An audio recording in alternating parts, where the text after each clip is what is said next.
Hello बच्चों, welcome to chemistry के उस्ताद। कैसे हैं आप? इस वीडियो में हम लोग nomenclature of carboxylic acid as पर आईयूपीएसी नोमेनक्लेचर सिस्टम और ट्रिवियल नोमेनक्लेचर सिस्टम या कॉमन नेम्स वाला नोमेनक्लेचर सिस्टम के हिसाब से डिस्कस करेंगे।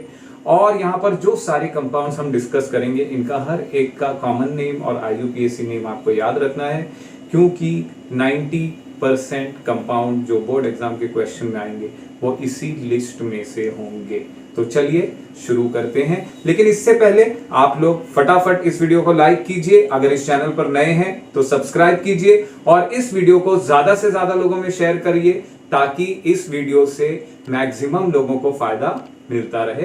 कैसे लगे पहले के कुछ 3 वीडियोस जो मैंने अपलोड किए?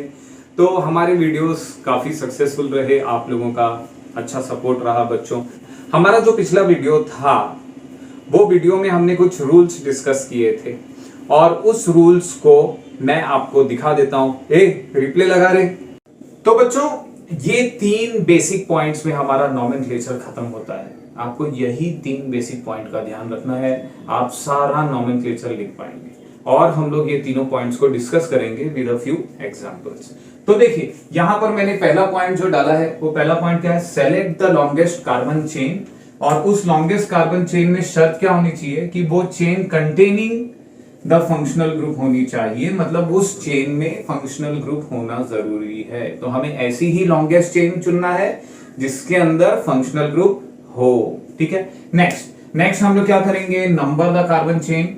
कौन सी तरफ से? From the end that is closest to the functional group. ऐसे एंड से हम लोग उसको नंबर करेंगे जहां पर फंक्शनल ग्रुप सबसे नजदीक होगा या जिस एंड से सबसे नजदीक होगा। और तीसरा पॉइंट क्या है? तीसरे पॉइंट में मैंने 2 पॉइंट जोड़ दिए हैं। एक तो di tri tetra same substituents के लिए, और अगर अलग सब्स्टिट्यूएंट्स है तो उनके लिए हम लोग अल्फाबेटिकल ऑर्डर यूज करेंगे। ठीक है बच्चों। तो यहां पर अगर वर्ड आ रहा है सब्स्टिट्यूएंट और इसका आपको मीनिंग नहीं पता है तो आपको ध्यान रखना है कि सब्स्टिट्यूएंट्स मतलब क्या होता है बच्चों? ब्रांच होता है। हमारी लॉन्गेस्ट कार्बन चेन में जो ब्रांच होगा उसको हम लोग सब्स्टिट्यूएंट बोलेंगे। ठीक है। तो बच्चों, आपने देख लिया होगा ये सारे रूल्स जो है, ये तीनों रूल्स हमारे काम आने वाले हैं। अब इन तीनों रूल्स को हमें ध्यान में रख करके चलना है और हमें नोमेनक्लेचर ऑफ कार्बोक्सिलिक एसिड्स को डिस्कस करना है। तो बच्चों देखिए, मैं बोर्ड पर काफी स्ट्रक्चर्स मैंने बना दिए हैं। यहाँ पर जो है एलिफैटिक एसिड्स की लिस्ट है और यहाँ पर एरोमेटिक एसिड्स की लिस्ट है। हमने लास्ट के वीडियो में जो अल्डिहाइड्स और कीटोन्स का वीडियो है उनमें इन टाइप के कंपाउंड्स को डिस्कस कर लिया है। वहां पर फंक्शनल ग्रुप क्या था? CHO या C डबल बॉन्ड O। यहाँ पर फंक्शनल ग्रुप उसकी जगह COOH है, उसके अलावा और कुछ है नहीं। तो चलिए फटाफट इन स्ट्रक्चर्स के कॉमन नेम्स और आईयूपीएसी नेम्स को डिस्कस कर लेते हैं।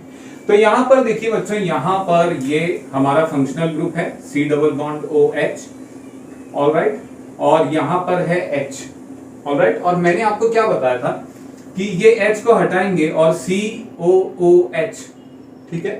तो ये जो होता है या HCOO जो होता है ये फॉर्माइल ग्रुप होता है और वहां पर H अटैच्ड है, तो इसका नाम हो जाएगा कॉमन नेम फॉर्मिक एसिड।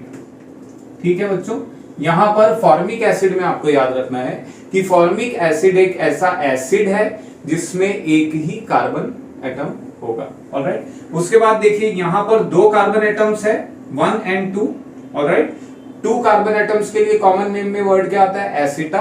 तो ये हो जाएगा एसिटिक एसिड। यहां देखिए 1 2 3 वर्ड क्या हो जाएगा? प्रोपियोनिक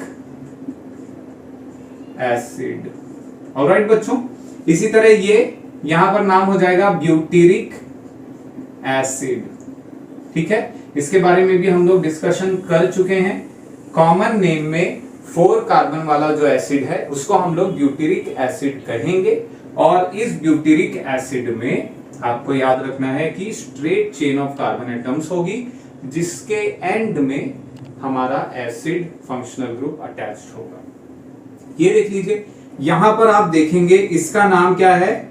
याद रखिएगा CH2 double bond CH COOH, ये 1 2 3 ये प्रोपीन है और इस प्रोपीन को अटैच्ड है हमारा COOH, alright, terminal carbon atom पर। तो इस 3 कार्बन वाले को जहां पर ये डबल बॉन्ड हमको दिखेगा, कॉमन नेम इसका हो जाएगा एक्रिलिक एसिड।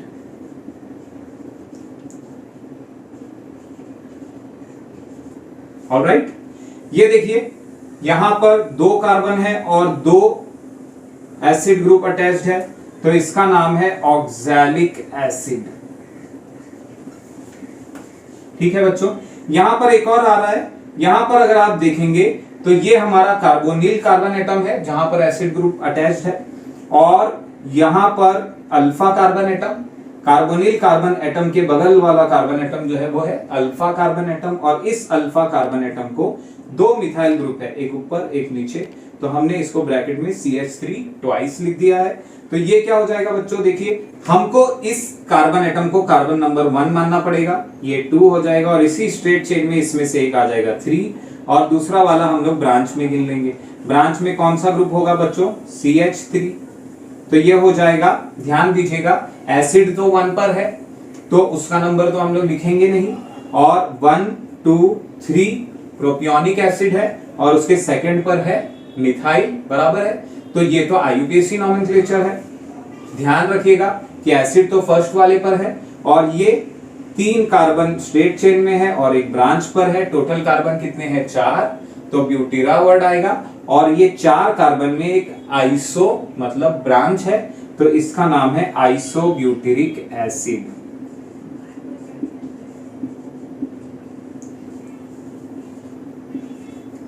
ऑलराइट बच्चों, क्या नाम हो गया, आइसोब्यूटेरिक एसिड। अब हम चलते हैं इनके, हम लोग IUPAC नोमेनक्लेचर की बात करेंगे। तो एक कार्बन वाला अल्केन, पेरेंट अल्केन क्या होता है, मीथेन, ऑलराइट, और यहां पर वर्ड क्या है, एसिड आ रहा है, मीथेन।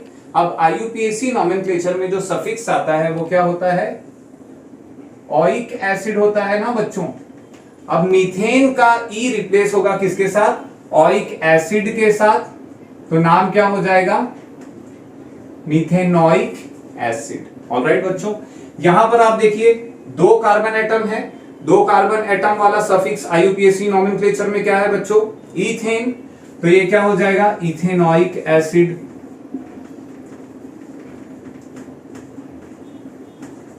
इसी तरह 3 कार्बन वाला क्या है, प्रोपेन, प्रोपेनोइक एसिड हो गया ये। यहां पर देखिए ब्यूटेन, तो क्या हो गया, ब्यूटेनोइक एसिड। आपको समझ में आ रही होगी बात, एकदम कंटिन्यूटी में चल रहे हैं हम लोग। तो यहां पर भी वो आ गया। अब यहां पर हम देखें तो 1 2 3 कार्बन है प्रोपेन, लेकिन डबल बॉन्ड होने की वजह से ये क्या है, प्रोपीन, और 1 पर है हमारा फंक्शनल ग्रुप, बराबर है बच्चों। तो सेकंड पर आ रहा है डबल बॉन्ड, तो हम लोग लिखेंगे प्रोप, और सेकंड पर क्या है, इन, और इन का ई रिप्लेस होगा ओइक एसिड के साथ। समझ में आ गई बात बच्चों। इसमें देखिए बच्चों, यहां पर 2 कार्बन है, तो यहां पर सफिक्स क्या आएगा, ईथेन आएगा, और ईथेन का ई जनरली रिप्लेस होता है ओइक एसिड के साथ, लेकिन यहां पर फर्क क्या है कि 2 फंक्शनल ग्रुप है। इस बार ईथेन के ई को रिप्लेस नहीं करेंगे और हम लोग लिखेंगे डाई, क्योंकि 2 ओइक एसिड है, और हम लोग लिखेंगे डाई ओइक एसिड। समझ में आ गई बात बच्चों। अब इसका हम लोग नेमिंग देखते हैं, तो ये 1 2 3 longest chain with functional group कौन सी है, प्रोपेनोइक एसिड, और इस प्रोपेनोइक एसिड में 2 पर है मिथाइल, बराबर है बच्चों। तो हम लोग लिखेंगे 2 मिथाइल प्रोपेनोइक एसिड। समझ में आ गई बात बच्चों। अब हम लोग चलते हैं एरोमेटिक एसिड्स के ऊपर, और हम लोग एरोमेटिक एसिड्स में इन 5 एग्जांपल्स को डिस्कस करेंगे। तो चलिए शुरू करते हैं। तो यहां पर आप लोग देख रहे हैं बच्चों कि ये है बेंजीन रिंग, और इस बेंजीन रिंग के एक कार्बन को जुड़ा है हमारा COOH। तो यहाँ पर डायरेक्ट बेंजीन से ही इसका नाम डिराइव हो जाएगा। कॉमन नेम में हम लोग इसको बोलेंगे बेंजोइक एसिड। बराबर है बच्चों। अब आगे देख लीजिए, यहां पर मैंने आपको ये बताया था कि जब भी कभी किसी बेंजीन रिंग में एक मिथाइल ग्रुप जुड़ा होगा तो उसको हम लोग क्या बोलते हैं, टॉलुइन बोलते हैं। और ये टॉलुइन में एसिड जुड़ा हुआ नजर आ रहा है। बराबर। लेकिन आईयूपीएसी नोमेनक्लेचर में प्रेफरेंस हमें COOH ग्रुप को देनी पड़ेगी, हमें COOH ग्रुप को देनी पड़ेगी। ठीक है। इस वजह से क्या होगा, इसको हम लोग बेंजोइक एसिड मानेंगे और यह हमारा 1 कार्बन हो जाएगा जहां पर एसिड ग्रुप जुड़ा है। और उस कार्बन के पोजीशन के हिसाब से आईयूपीएसी नोमेनक्लेचर में नहीं, कॉमन नेम्स में इसको हम लोग ऑर्थो पोजीशन बुलाते हैं। बराबर। तो टॉलुइन हमारा ऑर्थो पोजीशन पर है तो इसका नाम हो जाएगा O टॉलविक एसिड। समझ में आ गई बात बच्चों। अब इस कंपाउंड को देख लेते हैं। यहां पर ऑर्थो पोजीशन पर क्या है, हाइड्रोक्सी ग्रुप है, OH ग्रुप है। इस एसिड को सिंपल नेम दे दिया गया है। क्या नेम है इसका, सैलिसाइक्लिक एसिड। ठीक है बच्चों, क्या नेम है, सैलिसाइक्लिक एसिड नेम है इसका। ये वाला जो है ये हमारा ऑक्सैलिक एसिड की तरह नजर आता है। यहां पर फर्क क्या है कि ये दोनों C अलग अलग कार्बन को जुड़े हैं बेंजीन रिंग के, और वो भी दोनों एडजेसेंट कार्बन एटम पर हैं बेंजीन रिंग के। तो इनका नाम क्या है, थैलिक एसिड। ऑलराइट बच्चों, थैलिक एसिड। ओके। और अगर ध्यान से देखें तो यहां पर एक थैला भी बन रहा है। देखिए बच्चों, ऐसा बना लेंगे तो थैला बन जा रहा है। थैलिक एसिड नाम है इसका, थैलिक एसिड नाम है इसका। अब ये देखिए, ये वाला जो कंपाउंड है ये एरोमेटिक तो नहीं है लेकिन साइक्लिक कंपाउंड जरूर है। यहां पर 1 2 3 4 5 6 कार्बन है। तो ये क्या है, साइक्लोहेक्सेन ग्रुप है। और इसमें जुड़ा है हमारा, क्या जुड़ा है, एसिड जुड़ा है। तो इसका नाम क्या हो जाएगा बच्चों, इसका नाम हो जाएगा साइक्लोहेक्साइल कार्बोक्सिलिक एसिड। क्या नाम होगा, क्योंकि ये आइल ग्रुप है, साइक्लोहेक्साइल कार्बोक्सिलिक एसिड। हम लोग कॉमन नेम्स की बात कर रहे हैं।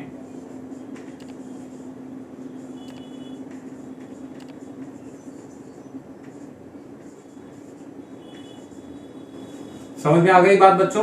अब इनके आईयूपीएसी नोमेनक्लेचर को देख लेते हैं। आईयूपीएसी नोमेनक्लेचर में बेंजोइक एसिड का नाम कैरी फॉरवर्ड कर लिया जाएगा और ये भी बेंजोइक एसिड ही कहलाएगा।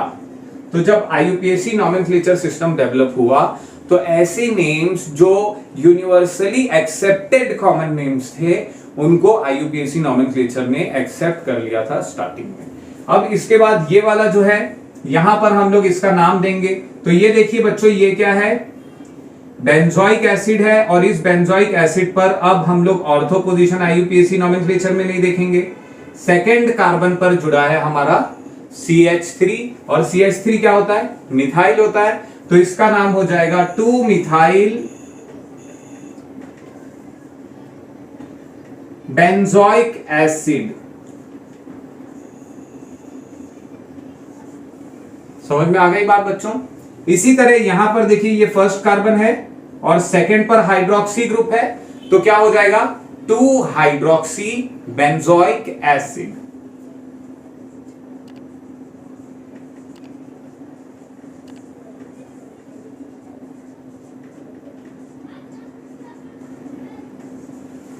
समझ गए बच्चों। अब ये वाला देखिए, ये थैलिक एसिड दिख रहा है आपको, लेकिन ये थैलिक एसिड कहां जुड़ा है, बेंजीन को जुड़ा है, बेंजीन रिंग को।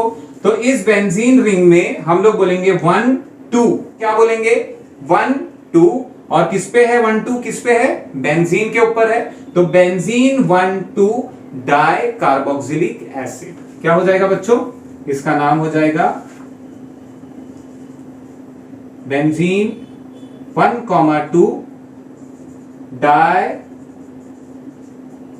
कार्बोक्सिलिक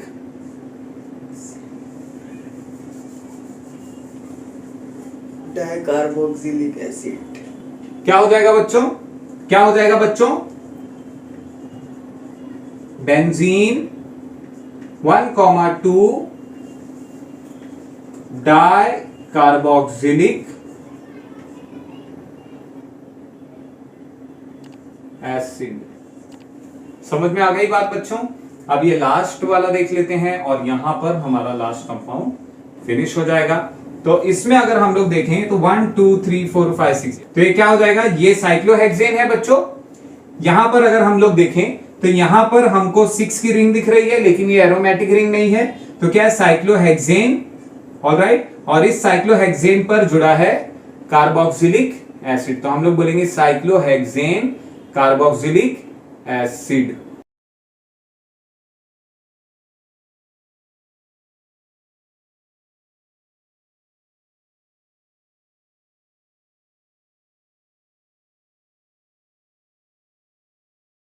क्या नाम हो जाएगा बच्चों? Cyclohexane carboxylic acid. यहां पर हमको ये चीज का बहुत ही खास ध्यान देना है कि कार्बोक्सिलिक एसिड एक ऐसा फंक्शनल ग्रुप है जो हमेशा टर्मिनल कार्बन एटम पर आएगा या किसी भी चेन के एंड पर आएगा। तो कार्बोक्सिलिक एसिड के लोकेंट नंबर को कभी भी नहीं लिखा जाता है या ऐसे नंबर को नहीं लिखा जाता है जो उसकी लोकेशन बताए, इसलिए क्योंकि carboxylic acid by default carbon number 1 पर होता है, इसको आपको याद रखना है। सेम चीज हमें अल्डिहाइड्स में देखने मिलती है, लेकिन इसके अलावा जब भी कभी कीटोन आएगा तो कीटोन में हमें कीटोन का लोकेंट नंबर हमेशा बताना पड़ेगा, क्योंकि कीटोन कभी भी फर्स्ट या लास्ट कार्बन, जिसको हम लोग टर्मिनल कार्बन बोलते हैं, वहां पर नहीं होता है। तो बच्चों ये सारे एग्जाम्पल्स जो हमने डिस्कस किए, ये सारे के सारे एग्जाम्पल्स काफी इंपॉर्टेंट है बोर्ड एग्जाम और नीट जेईई के ताल्लुक से। मोस्टली यही एग्जाम्पल्स घुमा घुमा करके आपके सामने आएंगे मोस्ट ऑफ द टाइम्स। ये फ्रीक्वेंटली आस्क्ड एग्जाम्पल्स हैं, इनको जहन में रखिए, इनके कॉमन नेम्स और IUPAC नॉमेनक्लेचर को जहन में रखिए और इनके नेमिंग के प्रोसेस को ध्यान में रखिए। आपको कभी तकलीफ नहीं होगी IUPAC nomenclature of carboxylic acids में। तो उम्मीद करता हूं आपको समझ में आ गया होगा कि कार्बोक्सिलिक एसिड का कॉमन नेमिंग कैसे करें या IUPAC नॉमेनक्लेचर कैसे करें। तो आप लोग फटाफट इस वीडियो को लाइक करिए और अगर आप इस चैनल पर नए हैं सब्सक्राइब बटन दबाइए, इस वीडियो को ज्यादा से ज्यादा लोगों में शेयर कीजिए ताकि इस वीडियो का फायदा मैक्सिमम लोगों तक पहुंचता रहे। और आप लोगों के लिए मैं लेकर के आऊंगा अगला वीडियो, और उस अगले वीडियो में हम लोग डिस्कस करने वाले हैं reactions of aldehydes, ketones and carboxylic acid. तो मिलते हैं अगली वीडियो में, इंतजार करिए अगली वीडियो का।